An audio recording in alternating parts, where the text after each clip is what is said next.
Welcome to Tita Talks. My name is Sonia Puopolo, and I'm your host. It is a great privilege and pleasure to welcome Trinitee Stokes, actress best known for starring as Judy in the Disney Channel's live action series, KC Undercover. Currently, she is in what may be one of the most important roles of her life, and that is the role of a student. Trinitee is the youngest student ever to be accepted to Emerson College in Boston, Massachusetts, where she is now a candidate for a Bachelor of Science Degree in Political Communication and Public Diplomacy with Dr. Payne of Communication Studies Department.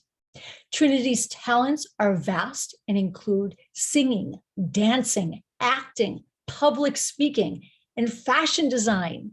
She is one of Hollywood's most sought-after stars. Trinitee has already recorded and released her first single, Miss Me, a pop song that encourages young people to find peace and embrace positivity and self-care.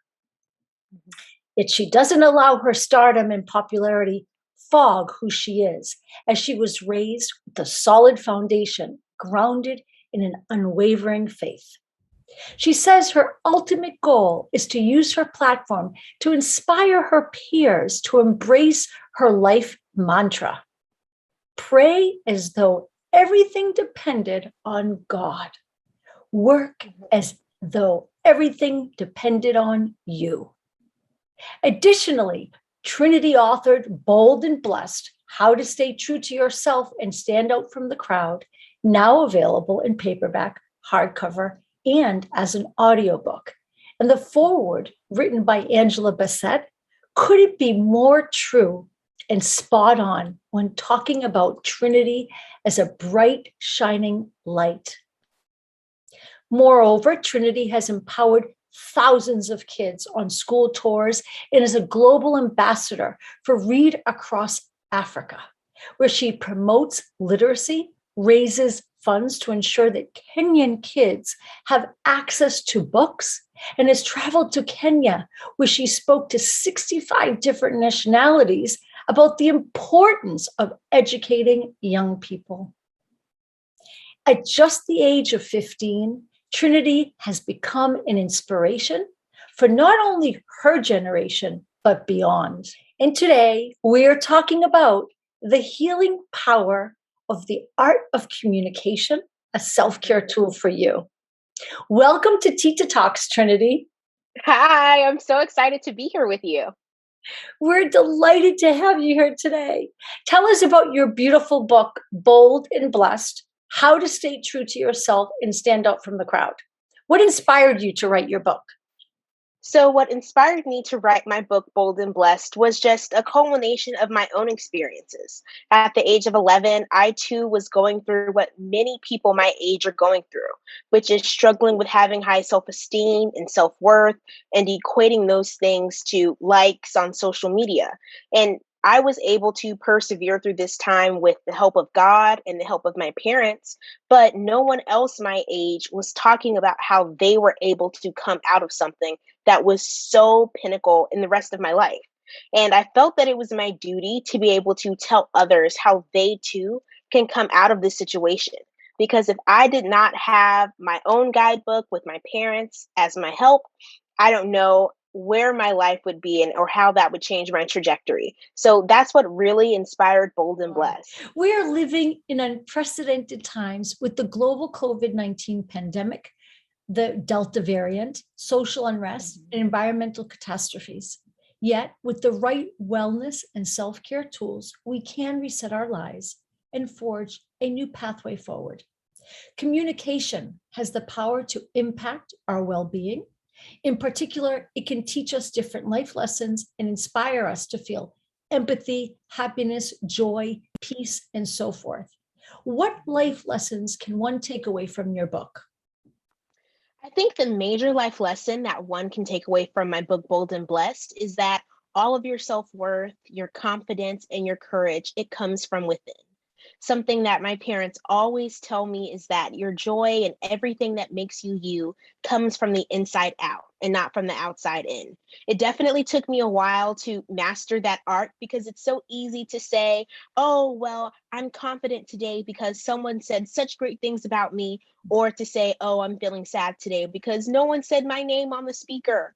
But when you're able to know that everything that makes you unique, your charisma, your perseverance, your tenaciousness, and all of those things come from the inside of you, and that they are already down deep in you, and you just have to shine your light and exude that on the outside. Once you're able to master that, like I have, I think everything will just go a lot easier. And that's something that I definitely talk about in Bold and Blessed. How beautiful.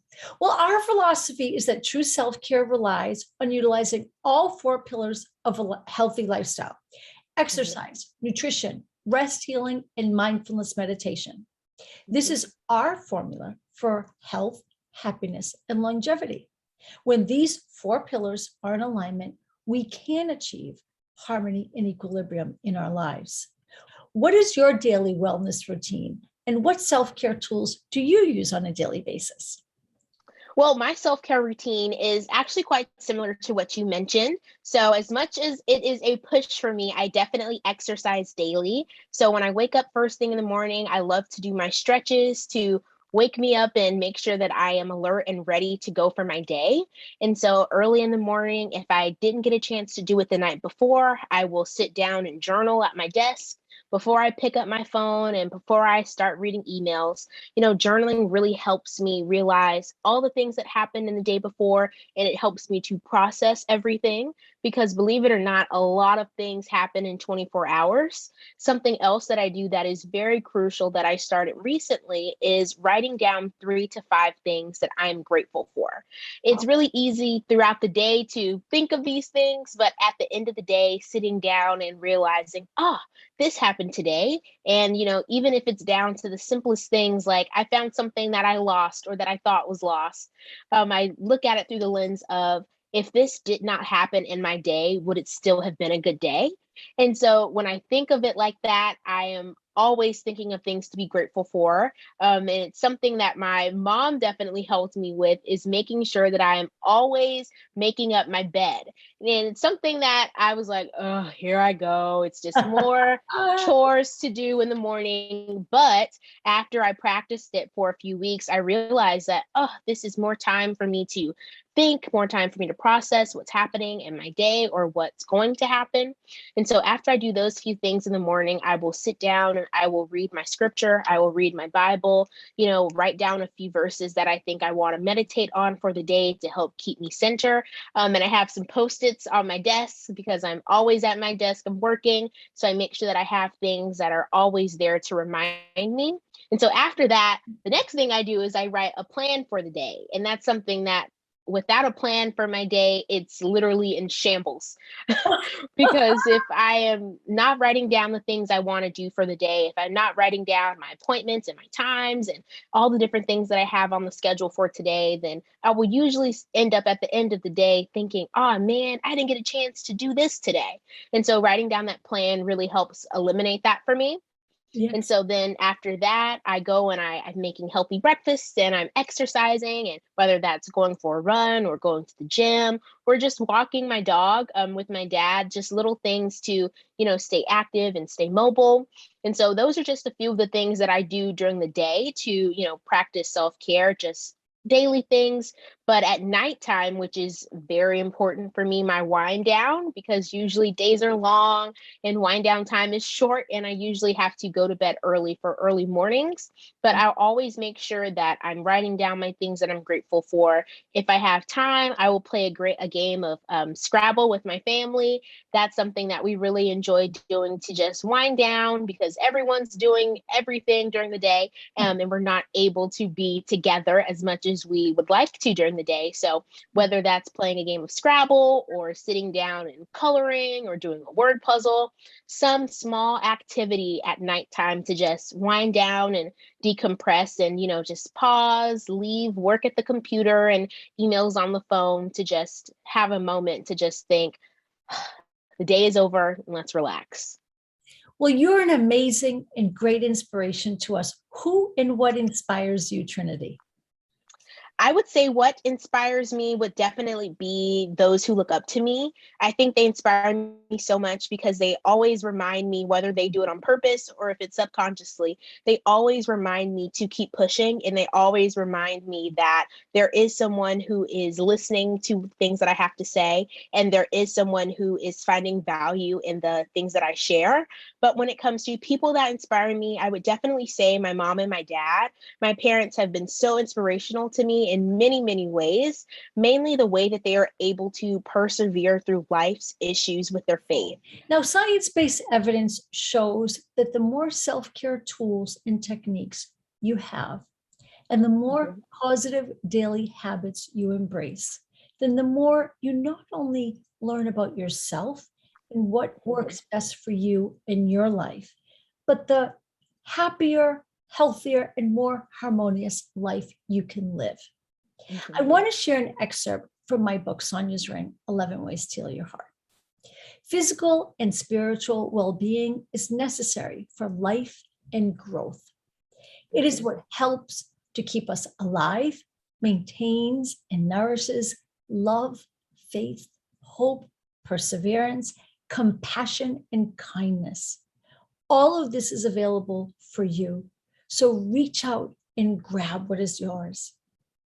Is there any particular message that you would like to make sure we communicate and share with our global audience? I think the main message that I would like to share with everyone who's watching this today is to spread love. You know, love is such a big, big healing proponent. And I think that there are so many things that love is able to heal that other things may not be able to. So whether that's a broken family or whether that's, a conflict with a friend or a family member, I think that when you're able to take a moment and realize that no matter what other things are circulating around this person's life, there's still that ability to love them unconditionally, whether you love their ways or whether you don't approve of the things that they're doing, being able to still love someone's spirit and still being able to love what someone brings to the earth. I think that is so, so important. And can you tell us more about your current role at Emerson College? Yes. So my current role as Emerson College is a very eager student. I have loved my time so far here at Emerson, and I'm learning so many new things, and I'm being able to meet amazing people as yourself. But I really think that being at Emerson has really allowed me to flourish in other areas that I've been interested in. So in the matter of politics and being able to communicate with others, that's always something that I've always wanted to explore. And that's really an opportunity that Emerson has given me. Well, it's so exciting to have you part of the Emerson community. Thank you for joining us today on Tita Talks. Thank you for discussing the healing power of the art of communication, a self-care tool for you. And for more information, please go to www.wellnessworldusa.com, www.titatalks.com, or follow us on Instagram at wellnessworldusa.com, at Tita Talks Official. We love Tita Talks, and at Sonia Tita Puopolo. And follow Trinity too on Instagram at Trinitee Stokes. Yes, that is TRINITEESTOKES. I'm always sharing inspirational messages, and that's the best way to keep up with me and everything that I'm up to. Okay, fantastic. Thank you. Thank you.